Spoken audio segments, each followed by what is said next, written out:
can remember the earliest time I fell in love with design was when I used to watch a lot of movies when I was a kid, and movies are always fun.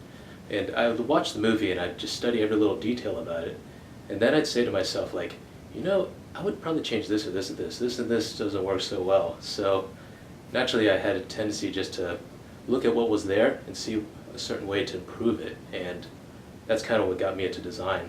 For me, design's always very special because to me, design is the original source point for everything. Like I always have a certain vision of how things are done, and to be able to go from point A to B to C all the way to Z, I'd have to like go through a whole bunch of steps and processes. But I tell you, like when you actually get to the very last point, when you finally see the end product, it's just like, man, it's just a huge satisfying feeling to see what you have come to life. And even by then, like the design itself actually could change. It could have been different from what you originally started with. But to me, that stems a lot from everything I do, because everything I do in life, I mean, I love working with things with my hands, whether it's drawing, whether it's filmmaking, whether it's cooking or sculpting. It's just to be able to see the ideas in your head come to life, come to some form of a medium, breathe your own life into it, you give it your own love, just personally you feel a strong connection with what you build and what you design.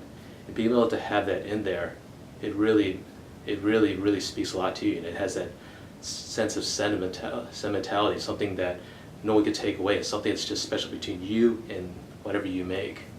It's always nice to see to see the steps and the gradual progression. It's like the design has its own life into it. It has a certain life cycle. There's a beginning, a middle, and the end. You have the design conceptual stage where you get all these ideas and you put on paper, and then from there you move on to a certain medium, and then you move on to another medium, you move on to another finer medium, and then you move on to a medium that becomes reality. And be able to bring all that together, it really is amazing.